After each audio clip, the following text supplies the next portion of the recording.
The red and blue lights from the cruiser flickered across my locked gate, casting long shadows on the pavement. I stood on my porch, arms crossed, watching as two officers stepped out of their vehicle. Across the street, Karen, my neighbor, was already deep into her usual routine, waving her arms wildly and demanding justice over what she was now calling a community emergency. I could already predict how this was going to go. She'd pulled this kind of stunt before. But tonight, something about her felt different. More frantic. "Sir?" The older officer called out, his badge reading Sergeant Doyle, as he approached me. "We got a report about an unauthorized obstruction on what might be public access." I rubbed my temples, already exhausted. "It's not a public road. It's my driveway, private property. I've got every right to close it." Karen scoffed from behind him, her voice thick with outrage. "That's not true. That road's always been open. People use it all the time." "People use it," I shot back, "because they don't care about boundaries. That doesn't make it theirs." Her face turned a deep shade of red, and the younger officer, his tag read Rivera, glanced down at the stack of documents I had on the patio table. "Mr. Bishop, do you have proof of ownership?" I picked up the property deed and handed it to him. "Right here. This driveway has been private since the house was built. Nothing's changed, except I got tired of people treating it like their personal shortcut." Doyle flipped through the papers and nodded. "So why the sudden change?" Karen folded her arms tightly. "Because he blocked off something people have been using for years. What if there's an emergency? What if services can't get through?" I pointed calmly to the street. "There's a public road, right there. This isn't the only access in or out of the neighborhood." Doyle sighed and handed back the paperwork. "Legally, he's right. If this is private property, he's allowed to limit access." Karen's jaw dropped. "You're serious? This isn't over." Rivera still looked unsure. "With all due respect, sir." "Why now? What changed?" That was the real question, wasn't it? For years I'd put up with it. People cutting through my driveway like it was theirs. But last week, everything changed. While digging at the back of my property, considering expanding my workshop, my shovel struck something. It wasn't rock. It was concrete. Reinforced. Smooth. Deliberate. I kept digging and uncovered what looked like a sealed tunnel, buried for who knows how long. And after that, things got strange. That night, my security footage caught two men walking up my driveway in the dark. They weren't neighbors. They weren't cops. They stopped right where I had been digging, stood there for a few moments, and then left. The next morning, I noticed my fence had been tampered with. The lock, one I had personally installed, was cut clean through. Replaced hastily with a different one. I hadn't done that. I went back to the footage. Frame by frame. At 3:27 a.m., two figures came into view. One had bolt cutters. The other crouched by the dirt, pressing his hands against the spot I had disturbed, like he was searching for something. Then, as quickly as they appeared, they vanished. Later that same day, I overheard Karen whispering with another neighbor. Her voice was hushed. Nervous. She wasn't just mad about the driveway anymore, she was scared. She kept looking toward my property. Toward the exact spot I had been digging.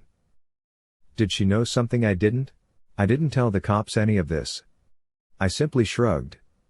I got tired of people trespassing. Time to set some boundaries. Doyle gave me a long look, but said nothing. Rivera wasn't buying it though.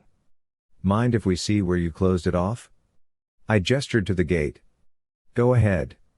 They walked over to inspect it. A brand new steel gate. Installed just last week. Strong enough to hold back anything but a tank. Karen hissed from behind them. "He's hiding something. Why else block off the driveway now?" I turned to her, lowering my voice. "Karen, I built this gate because I don't want strangers on my land anymore. That's it. You don't get a say in it. And that's when it happened. A black SUV rolled slowly down the street. It didn't stop. It barely lingered. But it was enough. I saw it. Rivera saw it too. I noticed how his jaw clenched as it passed.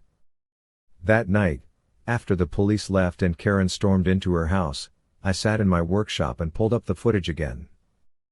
That same SUV had circled the block 3 times. Once at 9 p.m., then again around midnight. And one last time at dawn. I didn't recognize the license plate. But something told me I wasn't supposed to. As I watched the video, the hairs on my neck stood up. I had tried to tell myself this was all in my head. The strange figures. The clipped lock. Karen's shifting behavior. But watching that SUV make its rounds like clockwork, I knew. This wasn't paranoia. This was real. And whatever I had dug up, whatever was hidden under my land, I had just stumbled into something much bigger than I expected. I shut off the monitor and leaned back in my chair. I needed sleep. But deep down, I knew. This was only the beginning. The next morning, I was jolted awake by a sharp knock at my front door. My heart was already pounding before I even opened my eyes. I rolled out of bed, threw on a t-shirt, and made my way downstairs. Peeking through the peephole, I saw Officer Rivera standing on my porch, arms crossed, expression unreadable. Not exactly the wake-up I'd hoped for. I cracked the door open. "Officer. Something I can help you with?" He didn't answer right away. He glanced toward the driveway, then back at me. "Can we talk inside?" I hesitated, then stepped aside and let him in. Rivera moved quickly, like he already knew the layout of my home. He stopped in the living room and turned toward me, lowering his voice. "I need you to tell me exactly what you found." My shoulders tensed. "You saw the paperwork. It's my property. What I do on it is my business." Rivera rubbed his jaw. "Look, I know what the law says. But I also know you're leaving things out. And after last night, I need to know if you're in danger." I narrowed my eyes. "What do you mean, after last night?" He didn't answer immediately. Instead, he pulled his phone from his jacket, swiped through some footage, and held it up for me to see. It was a grainy dashcam image, taken sometime overnight. A black SUV was parked 2 blocks from my house. The timestamp read 4:17 a.m. My jaw clenched. "You followed them?" Rivera shook his head. "I was patrolling nearby. Caught this on my camera. Thought it looked off, so I ran the plates. Nothing. No registration. It's not in any database." A chill ran through me. "So, whoever's in that car isn't just curious." Rivera nodded. "Which is why I need to know exactly what you found." "Under that driveway." I hesitated, debating how much to say. I could lie, brush it off, but that wasn't going to help anyone now. I walked to the back window and pulled the curtain aside. "It's not just a driveway. There's something under it. A structure. Old. Sealed off. And intentionally buried." Rivera followed my gaze, his expression unreadable. "And you uncovered it?" "Part of it. Enough to know it wasn't meant to be discovered." He let out a long breath. "I need to see it." I shook my head. "Not a good idea." "Why?" I turned back to face him. "Because someone else doesn't want it seen. And they're watching." For the first time, I saw something shift in Rivera's eyes, concern, maybe even fear. He glanced out the window, one hand instinctively resting near his sidearm. "You think the people in that SUV know what you found?" "I don't think. I know." Rivera didn't speak for a moment. Then, with a slow breath, he nodded. "Then we move." "Now? Show me." I paused. Letting him in meant dragging him deeper into something we might not understand. But doing this alone clearly wasn't an option anymore. "Fine," I said. But we do this my way. No backup. No radios. Just us. Rivera's jaw tightened. He nodded. Lead the way. As we stepped outside, I could feel it again, that pressure. The invisible weight of someone's eyes, watching from a distance. They weren't finished. And neither was I. We made our way to the back of the property. Every step felt heavier than the last. The air was still, too still, like even the birds were avoiding this part of the land. I crouched near the spot I had been digging and pulled back the tarp. The morning sun glinted off the smooth concrete slab hidden beneath. Rivera knelt beside it, tracing a line along the edge. This isn't normal. You're right, I murmured. That's the problem. He pressed his hand against the surface. It's cold. Not just from being underground. This is insulated. Reinforced. My stomach sank. Then it's not just some old bunker. Rivera stood up quickly, eyes scanning the tree line. His posture stiffened. Someone built this with purpose. And they didn't expect anyone to find it. I rubbed a hand over my face. You think it's military? Maybe, he said. Or something else. But either way. You shouldn't be near this. I turned to him, stunned. What, now you sound like the guys in the SUV? Just walk away? Pretend I didn't see anything. Rivera met my gaze. But there was something new in his eyes. Something heavy. I'm saying. You might not have a choice. I didn't like the way he said that. The way his tone dropped into something darker. It didn't feel like advice, it felt like a warning. My breath came out slow, the cold air hanging in front of me. If I wasn't supposed to have a choice, that meant someone out there would make sure of it. Rivera stepped back, shaking his head as he looked down at the exposed slab. This isn't just abandoned. The way it's sealed, the way it's built. It was never meant to be found. I crouched again and ran my fingers across the concrete. It didn't feel like the kind of material you'd use for a storm drain or an old foundation. It felt like something different. It wasn't just reinforced concrete. There was metal beneath it, something cold, heavy, and intentionally buried. I looked up at Rivera. Someone knew this was here. Maybe they even wanted me to find it. Rivera's jaw tightened. If that's true, then you've got a bigger problem than you think. I heard the low hum of an engine before I saw the vehicle. My stomach twisted as I turned toward the road. Another black SUV. Not the same one from the other night, but close enough to send the same message. It cruised by slowly, deliberately, like whoever was inside wanted me to know they were watching. Rivera tensed beside me, his hand brushing his holster. This isn't good. No kidding, I muttered. The SUV didn't stop. It just glided around the bend and disappeared. But I wasn't foolish enough to think that meant we were in the clear. I turned back to Rivera. Tell me you got a plate this time. He pulled out his phone, thumbing through his dash cam footage. It's blurry. But still legible. He read the numbers under his breath, then suddenly froze. What is it? I asked, watching the color drain from his face. It's registered to a government fleet. But there's no department listed. No agency. Just a blank record. My chest tightened. So whoever they are, they don't want to be found. Rivera put his phone away, exhaling hard.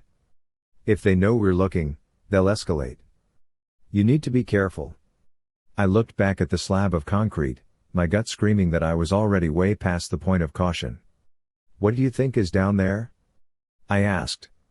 Rivera didn't answer right away. When he finally looked at me, there was something different in his eyes, something close to pity. I don't know, he said. But I don't think you're ready to find out. I stood up, brushing the dirt off my hands. Ready or not, I don't think I have a choice anymore. If they wanted this to stay hidden, they shouldn't have made it so obvious. Rivera shook his head. You're still not getting it. They don't care if you know. They care if you talk. And if they think you're a threat, they won't hesitate to make you disappear. My jaw clenched. Then I better get to the truth before they get the chance. Rivera glanced toward the road again, then nodded slowly. If we're going to do this, we do it right. No mistakes. No reckless digging. We figure out what we're dealing with, first. I nodded, heart pounding. Then let's start figuring it out. We covered the slab and walked back toward the house, both of us hyper-aware of every sound, every shadow. Paranoia was sinking in. Once inside, I locked the door behind us. Rivera checked his phone again and frowned. They're still circling the block. They're waiting, I said quietly. For something. Or someone. I sat at my desk and pulled up the security footage from the previous night. I rewound it to the exact moment the SUV slowed in front of my house. My hand tightened on the mouse as I zoomed in. The windows were tinted, but for one brief second, the glare from a streetlight revealed the silhouette of the driver. A man in a dark suit. I turned to Rivera. This isn't just some private contractor. They're watching for a reason. He leaned over my shoulder, his face grim. If they're this close, they already know you found something. And if they haven't made a move yet, it means they're waiting to see what you'll do next. I exhaled, my pulse hammering in my ears. So they want me to slip up. Rivera stood, rubbing his jaw. Exactly. The second you cross a line, they'll have justification to step in. And they will. I ran a hand through my hair, mind racing. I had planned to dig deeper today, maybe get a crowbar, crack open whatever was beneath that slab, but now I wasn't sure I even had that luxury. A sudden knock at the front door made both of us freeze. Rivera glanced at me, his hand instinctively moving toward his weapon. Stay here, he whispered. I nodded and watched him move toward the door. He peered through the peephole, then turned back, lowering his voice. It's Karen. I blinked. Karen? What the hell does she want now? Rivera didn't answer immediately. He opened the door just a crack. And there she stood. But this wasn't the Karen the first was used to. Her usual fire and indignation were gone, replaced by something else entirely. Fear.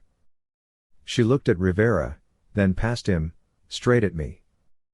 We need to talk, she said, her voice shaking. I frowned. About what? Karen took a shaky step forward. About them. The people watching you. The blood drained from my face. Karen had been a constant thorn in my side since this started. But standing here now, arms wrapped tightly around herself, eyes wide with panic, I realized something. She knew more than she had let on. And if she was scared, then maybe I wasn't paranoid after all. Karen stood stiff on my porch, her glare replaced by unease. Rivera didn't move from his position, his body subtly shielding mine, hand still close to his holster. It wasn't the time for games. I had never seen her like this. And the way she kept glancing over her shoulder? Someone was watching her too. And now, whatever secrets she had, she was finally ready to talk.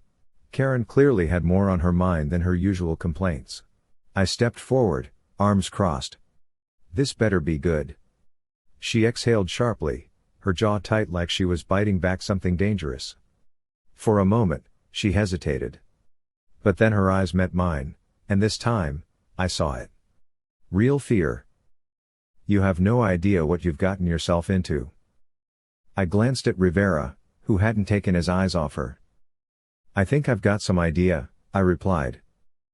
Karen shook her head. No. You don't. I gestured toward the living room. Inside. Now. She hesitated, just a second, before brushing past Rivera and stepping into my house. She hovered near the window, pulling the curtain back like she expected someone to be out there, watching. Rivera closed the door behind her, arms still folded. Start talking. Karen rubbed her arms, her voice quieter than I'd ever heard it. I don't know exactly who they are. But I know they've been watching you. For a while. They don't like attention. And they definitely don't like people asking questions.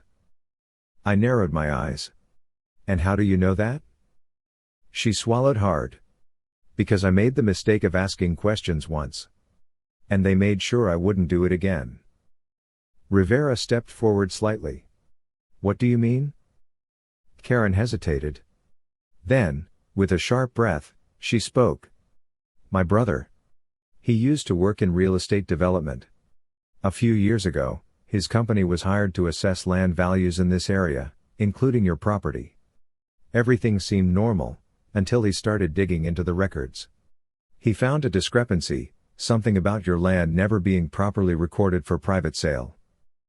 She paused, her voice faltering. A week later, some men in suits showed up. 2 days after that, his office caught fire.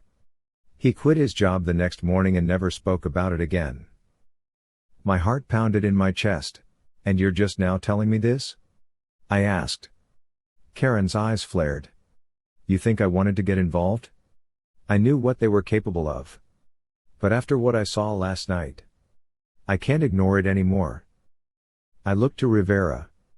His expression was grim. What did you see? Karen exhaled.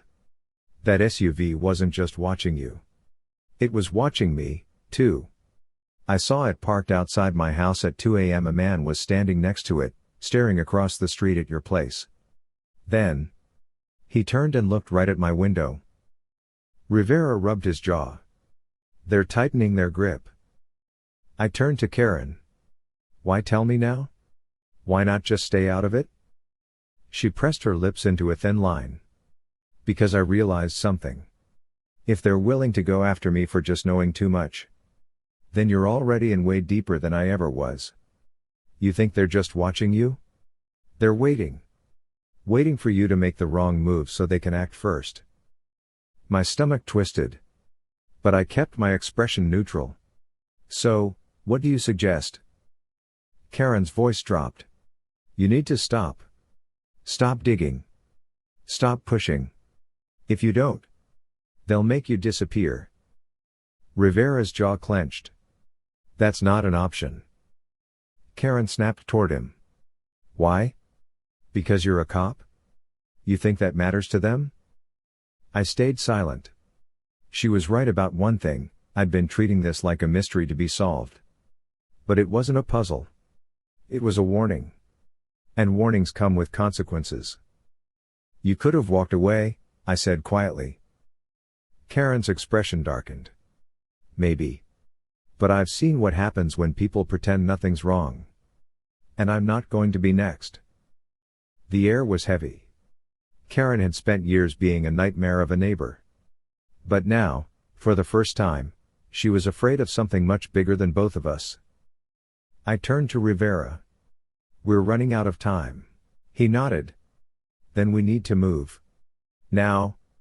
I grabbed my keys and shoved them into my pocket. We're going to the site. Karen's eyes widened. Are you insane? If they see you digging again, they already know what I've found, I cut her off. The only thing left is to find out what it is, before they stop me. Rivera reached for his radio. Then hesitated and shoved it back into his belt. No backup. No reports. Just us. I nodded. Karen, you don't have to come. She crossed her arms. The hell I don't. If I stay behind, I'm just another loose end. We slipped out the back door, keeping low and quiet. I felt eyes on us, but this time, I wasn't going to stop. Whatever was buried out there, I was going to uncover it. The night air was thick with tension as we crept toward the site. Karen stayed close to Rivera, her usual bravado completely gone. My flashlight trembled slightly in my grip. Not from fear of what we'd find, but fear of why it had been buried in the first place. We reached the tarp. The dirt was still fresh from the last dig. I crouched down and pulled the cover back, revealing the slab. Cold. Smooth. Unnerving. Rivera knelt beside me and ran his hand along the seam. Karen stood a few feet back, arms crossed, shifting nervously. You ready? I asked Rivera. He let out a breath through his nose. Not even a little. I grabbed the crowbar I had stashed nearby and jammed it into the crack. Metal groaned. Whatever this was, it was meant to stay shut. Karen stepped closer, whispering, "Are you sure we should be doing this?" I shot her a look. Now's not the time for second thoughts. Rivera moved beside me and gripped the bar. On three. I nodded. 1, 2, we pulled. Hard. The slab shifted. Just an inch, but enough. A deep, hollow groan echoed from beneath. Like air being released from something sealed tight. Karen backed up. I don't like this. Rivera wiped his brow. Yeah, well. Neither do I. We pulled again. The slab moved another inch. A stale wave of air rushed up, dry, metallic, forgotten. A metal ladder was built into the wall beneath, leading down into darkness. Rivera aimed his flashlight. This isn't just an old bunker. I nodded. It's something else. Karen stepped up behind us. What the hell is this? No idea, I said. But I'm going down. Rivera stopped me. No. I'll go first. If something happens, someone has to get out of here. Karen scoffed. Right. Because we'll all just walk away like nothing happened. Ignoring her, Rivera began the descent. I followed. Karen, reluctantly, climbed in behind us. As we descended, the air turned colder. The walls were smooth metal, with faded warning signs in a language I didn't recognize. My feet hit solid ground.